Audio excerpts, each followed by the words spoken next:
wabarakatuh. Halo teman-teman. Baiklah, di video ini saya akan membahas dan menjelaskan materi mengenai analisis standar dan pedoman pelaksanaan penilaian pengelolaan hutan produksi lestari. Di mana dalam video ini saya akan membahas yang pertama ini membahas pengelolaan hutan lestari, yang kedua pengelolaan hutan produksi lestari, yang ketiga membahas mengenai kenapa sih harus ada pengelolaan hutan produksi lestari, dan juga akan membahas mengenai standar dan pedoman apa saja yang digunakan dalam pelaksanaan penilaian pengelolaan hutan produksi lestari tersebut. Baiklah, tidak perlu berlama-lama, langsung saja kita masuk ke materinya. Pengelolaan hutan produksi lestari atau dinamakan juga dengan PHPL. Nah, sebelum memahami dan menjelaskan mengenai apa itu pengelolaan hutan produksi lestari, ada baiknya saya jelaskan sedikit apa yang dinamakan dengan pengelolaan hutan lestari itu sendiri.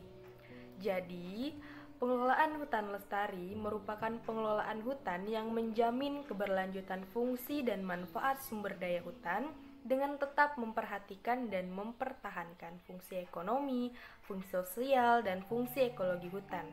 Di sini maksudnya, pengelolaan hutan lestari ini merupakan proses pengelolaan hutan untuk mencapai berbagai macam tujuan yang dapat mensejahterakan segala aspek dengan adanya potensi dan keragaman kekayaan yang ada di sumber daya hutan tersebut.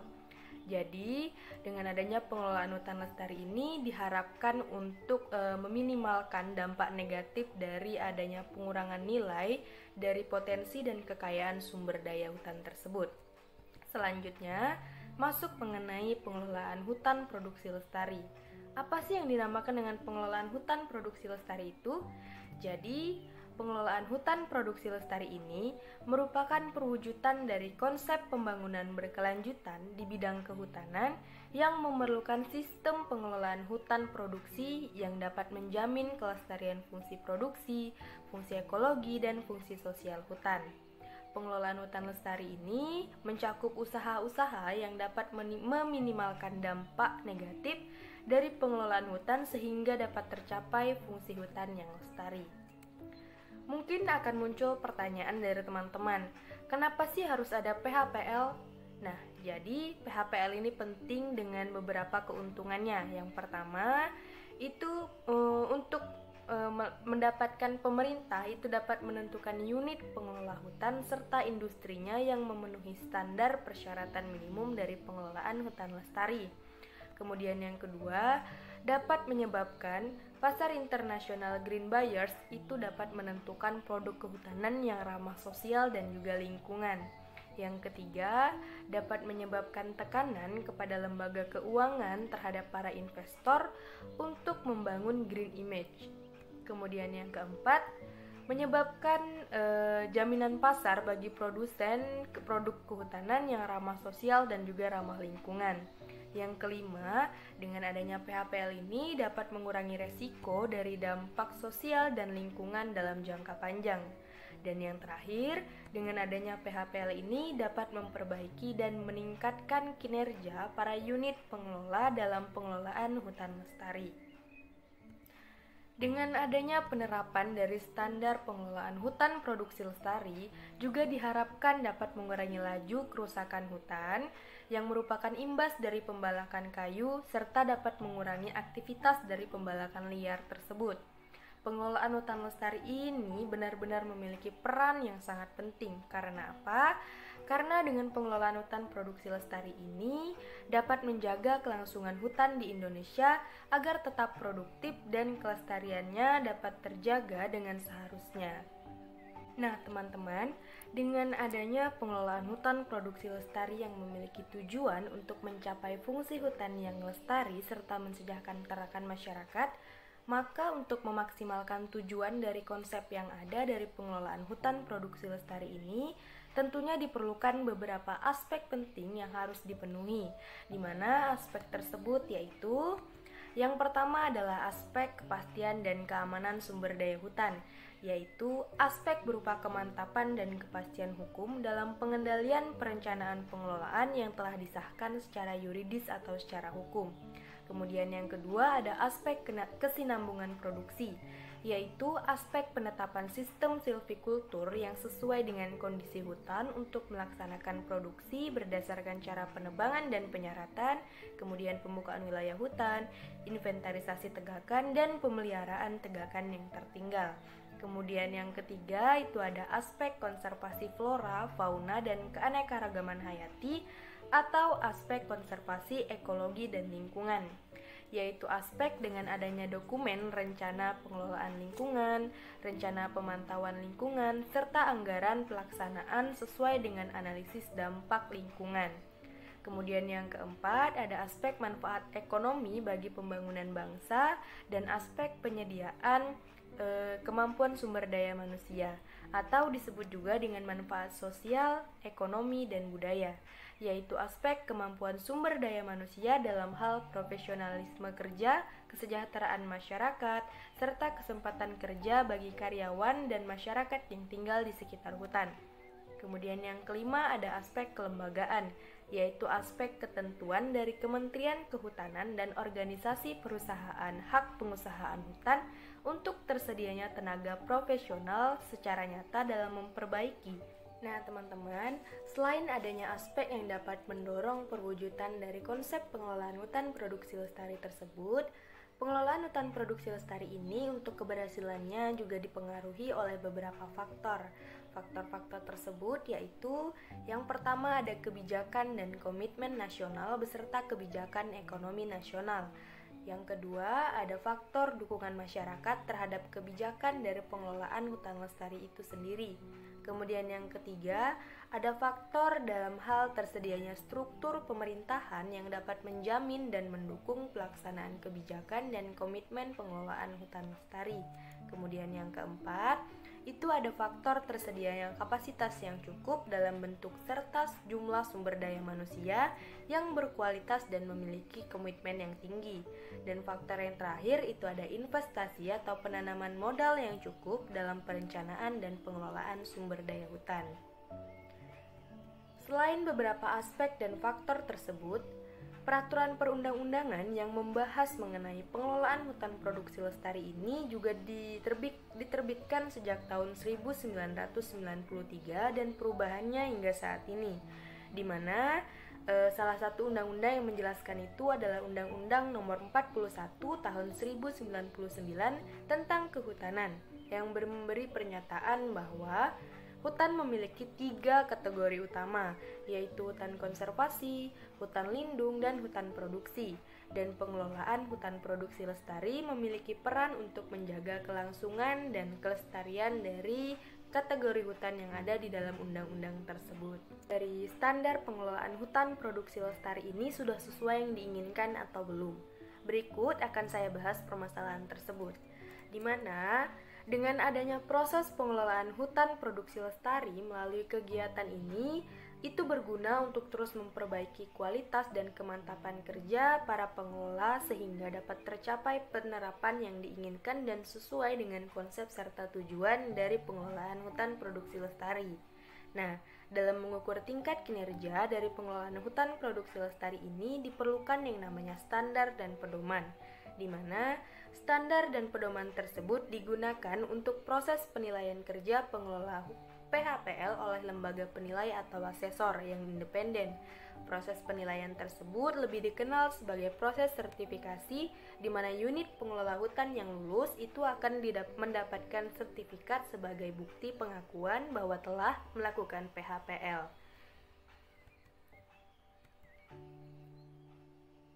Seperti ini teman-teman dapat saya jelaskan di dalam PPT ini.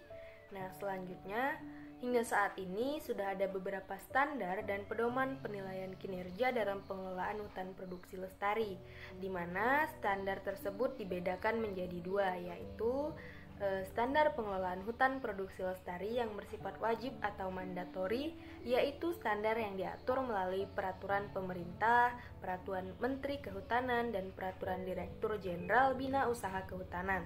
Sebagai contoh, standar dari yang bersifat wajib ini yang pertama ini diatur dalam peraturan pemerintah nomor 6 tahun 2007 tentang tata hutan dan penyusunan rencana pengelolaan hutan serta pemanfaatan hutan yang selanjutnya telah dirubah ke dalam Peraturan Pemerintah Nomor 3 Tahun 2008.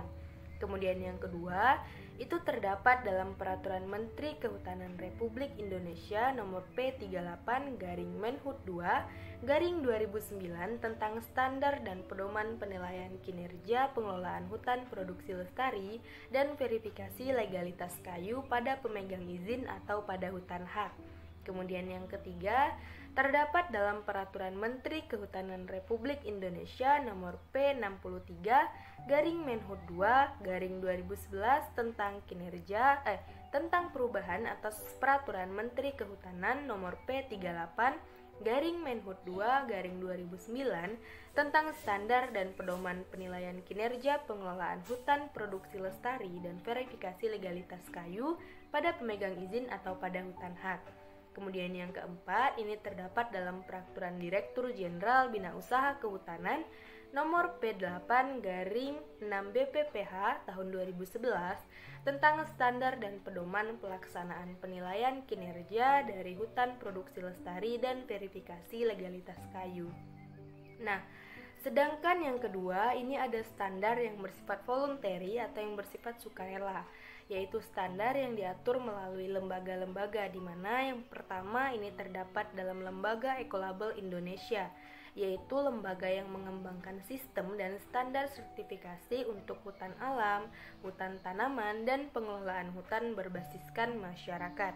Kemudian yang kedua itu ada lembaga dari Forest Stewardship Council atau FSC, yaitu lembaga yang dikembangkan untuk mendorong kinerja yang bertanggung jawab bagi pengelolaan hutan di seluruh dunia. Nah, untuk lebih mudahnya teman-teman, di sini ada satu skema mengenai standar dan pedoman pengelolaan hutan produksi lestari yang bersifat wajib dan bersifat sukarela tadi, dan dapat dilihat oleh teman-teman di sini. Nah, selain adanya standar yang bersifat wajib dan bersifat sukarela tadi, penilaian kinerja pengelolaan hutan produksi lestari ini juga bergantung atas beberapa standar penilaian, yaitu yang pertama itu berdasarkan pemegang izin usaha pemanfaatan hasil hutan kayu dalam hutan alam. Kemudian yang kedua itu berdasarkan dari pemegang izin usaha pemanfaatan hasil hutan kayu dalam hutan tanaman. Yang ketiga itu berdasarkan pemegang izin usaha pemanfaatan hasil hutan kayu restorasi ekosistem dalam hutan alam. Dan yang keempat ini berdasarkan pemegang hak pengelolaan. Nah, setelah mengetahui dan memahami mengenai standar penilaian dalam pengelolaan hutan produksi lestari ini, lalu bagaimanakah pedoman penilaian dalam pengelolaan hutan produksi lestari? Sebelum memasuki tahapan dari pedoman penilaian pengelolaan hutan produksi lestari ini, sedikit saya jelaskan mengenai ruang lingkup dari pedoman penilaian pengelolaan hutan produksi lestari, di mana ruang lingkupnya ini mencakup yang pertama ialah pedoman ini mencakup pelaksanaan kinerja melalui pengelolaan hutan produksi lestari di izin usaha pemanfaatan hasil hutan kayu, hutan alam, hutan tanaman, restorasi ekosistem hutan alam, kemudian hak pengelolaan. Kemudian yang kedua, pelaksanaan penilaian kinerja dari pengelolaan hutan produksi lestari ini berdasarkan standar penilaian kinerja pengelolaan hutan produksi lestari. Yang ketiga, standar dari penilaian kinerja pengelolaan hutan produksi lestari ini terdiri dari berbagai macam kriteria dan indikator penilaian kinerja pengelolaan hutan produksi lestari. Dan yang keempat, penilaian dari pengelolaan hutan produksi lestari ini dilakukan melalui dokumen dalam rentang waktu 5 tahun terakhir dan dengan cara melakukan verifikasi lapangan. Selanjutnya, dalam pedoman pelaksanaan penilaian pengelolaan hutan produksi lestari ini, ada beberapa acuan atau aturan yang digunakan dalam pedoman penilaiannya. Yang pertama, itu ada Peraturan Menteri Lingkungan Hidup dan Kehutanan Nomor P30 Men LHK Sekretaris Jenderal PHPL tanggal 3 bulan 3 2016 tentang penilaian kinerja pengelolaan hutan produksi lestari dan verifikasi legalitas kayu pada pemegang izin atau pada hutan hak. Kemudian yang kedua terdapat dalam SNI ESO IEC 17065/2012 tentang penilaian kesesuaian persyaratan untuk lembaga sertifikasi produk, proses, dan jasa. Dan yang ketiga ini terdapat dalam SNI ISO IEC 19011/2012 tentang panduan audit sistem manajemen. Nah, setelah mengetahui mengenai ruang lingkup dan acuan yang digunakan dalam pedoman penilaian pengelolaan hutan produksi lestari, sekarang kita masuk ke dalam tahapan dari pedoman pelaksanaan penilaiannya, di mana tahapan yang pertama adalah permohonan penilaian. Permohonan penilaian ini dilakukan dengan cara audit mengajukan permohonan penilaian terhadap lembaga penilaian pengelolaan hutan produksi lestari dengan tembusan kepada direktur, kepala dinas provinsi, dan kepala balai. Kemudian yang kedua, lembaga penilaian pengelolaan hutan produksi lestari akan menindaklanjuti dengan meminta kelengkapan data atau dokumen dari tercantum dalam dokumen pendukung lembaga sertifikasi. Kemudian yang ketiga, lembaga penilaian pengelolaan hutan produksi lestari akan melakukan kajian terhadap data atau dokumen yang disampaikan oleh audit. Dan yang keempat, lembaga pengelolaan hutan produksi lestari akan menyelesaikan urusan kontrak dengan audit. Selanjutnya, tahapan yang kedua adalah perencanaan penilaian, di mana perencanaan penilaian ini dilakukan dengan tahapan persiapan dan rencana audit. Kemudian tahapan yang ketiga adalah pelaksanaan penilaian.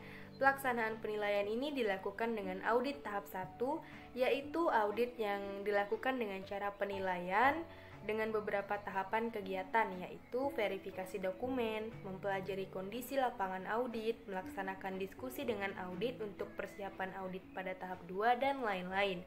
Sedangkan pada audit tahap 2-nya ini dilakukan penilaian selanjutnya dengan beberapa tahapan juga, yaitu koordinasi dengan instansi kehutanan seperti dinas provinsi, kepala balai, serta balai pemantapan hutan setempat baik sebelum ataupun sesudah penilaian di lapangan. Nah, tahapan yang ketiga ialah tata cara penilaian dari pelaksanaan pengelolaan hutan produksi lestari ini yang bergantung pada SNI ISO 19011/2012 dan standar penilaian kinerja pengelolaan hutan produksi lestari. Dengan tahapan yang pertama ini berdasarkan bobot verifier, yaitu penilaian berdasarkan tingkat kedekatan antara pihak yang melakukan pengesahan dengan pencapaian kinerja yang sesuai dengan indikator dan kriteria standar pengelolaan hutan produksi lestari. Kemudian yang kedua ini berdasarkan bobot indikator atau penentuan nilai kematangan, di mana nilai kematangan dengan bobot 3 merupakan pencapaian kinerja dengan indikator kriteria baik.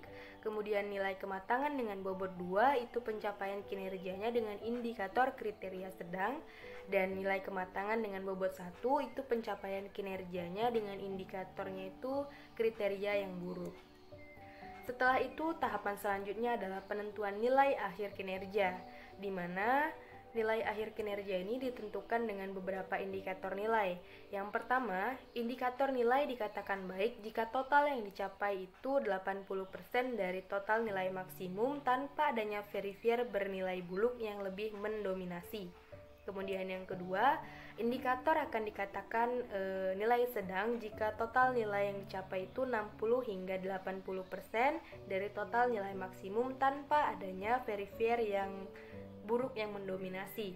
Kemudian yang ketiga, indikator dikatakan bernilai buruk jika total nilai yang dicapai itu kurang dari 60% dari total nilai maksimum dan didominasi oleh nilai verifier yang buruk. Tahapan yang selanjutnya adalah pelaporan, di mana pelaporan ini dilakukan dengan cara laporan hasil dari penilaian kinerja pengelolaan hutan produksi lestari disusun dan dirancang oleh tim audit berisi informasi yang disajikan dengan lengkap.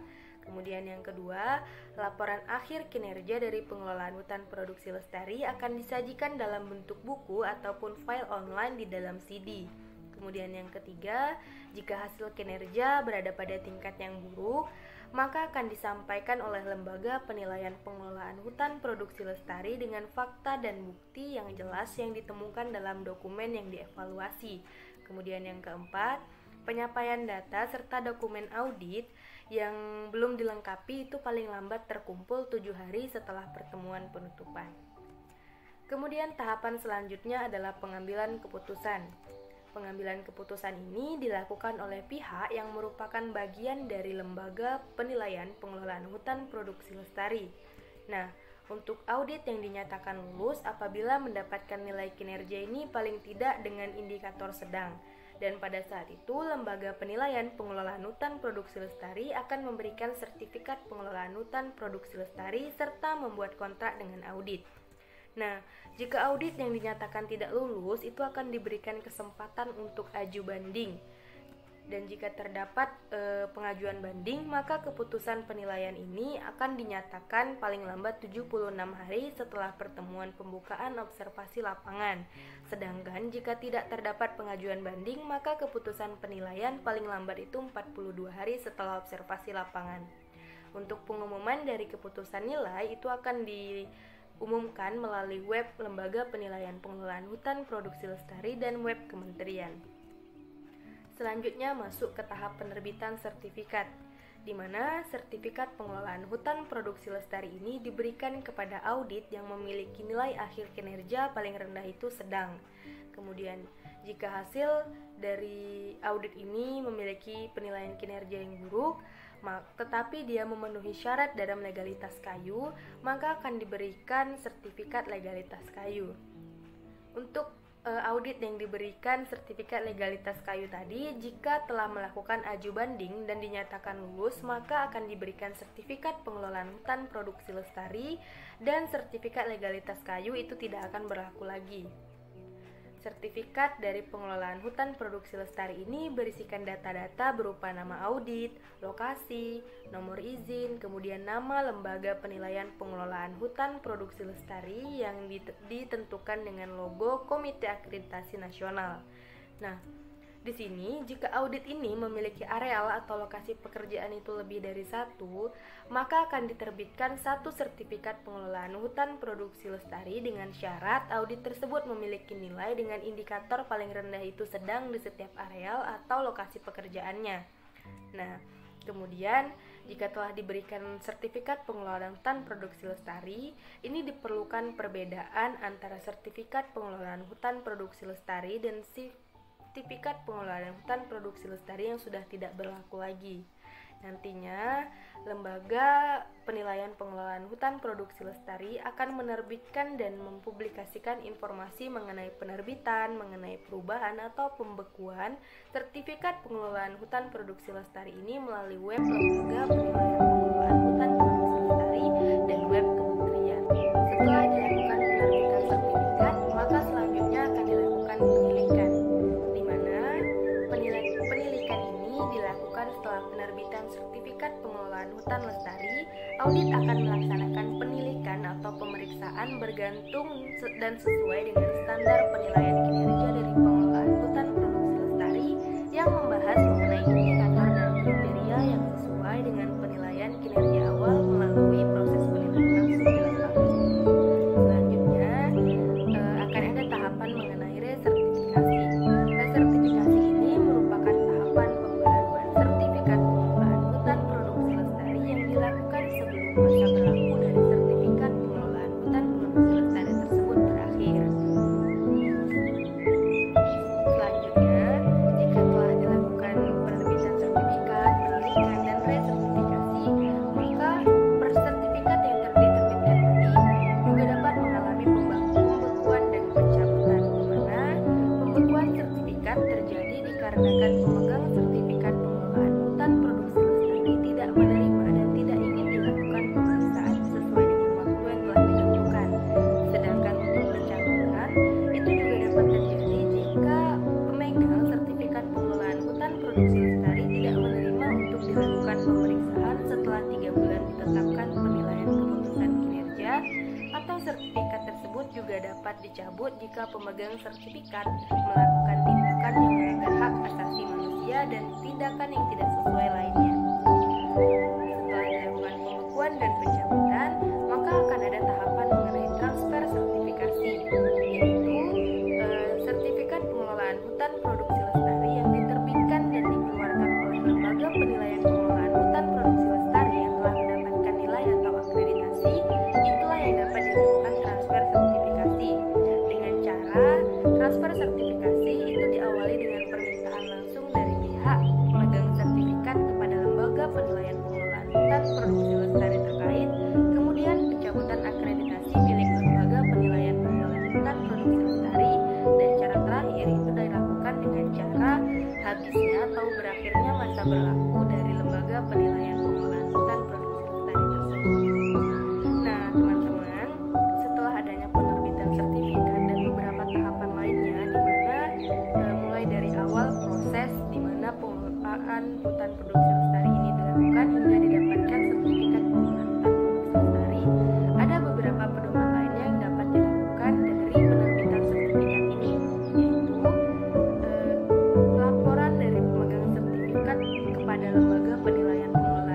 beberapa pedoman dan standar yang dilakukan dalam penilaian pelaksanaan pengelolaan hutan produksi lestari tadi, berikut ini merupakan skema dari kerangka kerja pengelolaan hutan produksi lestari yang akan dilakukan dari program pengelolaan hutan produksi lestari ini. Dapat dilihat di sini ya teman-teman bahwa kerangka kerja dari pengelolaan hutan produksi lestari ini benar-benar tersusun dan tertata rapi sesuai dengan perencanaannya. Dan semoga saja dengan adanya kerangka kerja yang tersusun rapi ini akan tercapai sesuai dengan konsep dan tujuan dari pengelolaan hutan produksi lestari ini. Baiklah teman-teman, demikianlah penjelasan mengenai standar dan pedoman pelaksanaan penilaian pengelolaan hutan produksi lestari yang dapat saya sampaikan dengan bahasa yang sederhana, yang semoga dapat lebih mudah dipahami dan dimengerti oleh teman-teman yang menonton video ini dan oleh saya yang menyampaikan materi ini.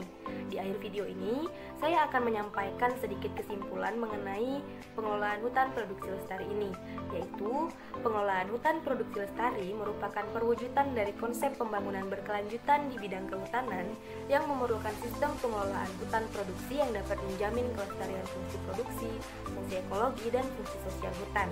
Dan dengan adanya standar serta pedoman penilaian pengelolaan hutan produksi lestari ini sebenarnya bertujuan untuk meningkatkan tenaga kerja dari pengelola untuk mencapai pembangunan di bidang kehutanan tersebut agar tercapai tujuan hutan yang lestari dan masyarakat yang sejahtera.